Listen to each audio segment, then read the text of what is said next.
immersive media is a very different approach to media making. It requires a different approach.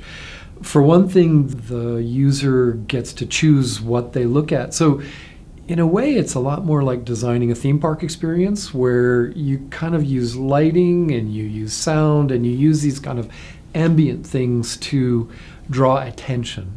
You want to draw them into different parts of story that might be unwinding over there, or be able to follow a character around like that. So in that sense, it's a very different way of thinking about how you build the story.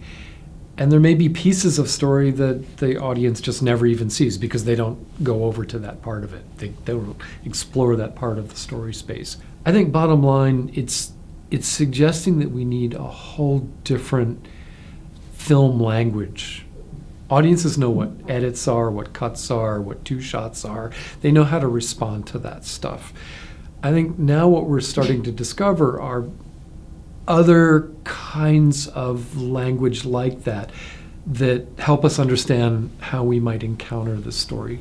I think in general, we've been thinking about immersive in a lot of different ways, right? I mean, the head-mounted display enables a user to be completely inside either a computer-generated environment or a live-action camera-generated environment, kind of a telepresence thing, or some mix of those. We're also seeing things like Google Glass and a lot of augmented reality, which I would say is an immersive medium as well. So those are tools and media that kind of help our immersion in our physical everyday surroundings. One of the big changes we've made in our curriculum is what we call world building. So traditionally, doing an animated feature, do a live action feature, there may be a writer developing the script, hands off to producer or director, and it's a profoundly linear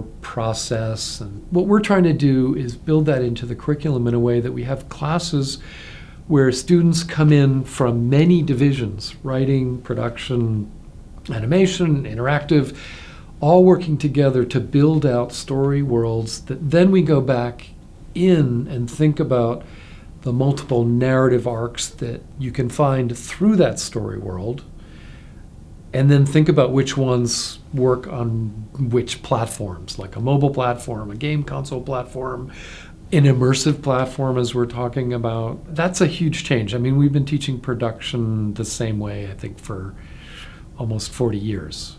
So this is a pretty radical change to start thinking about story without the delivery medium in mind.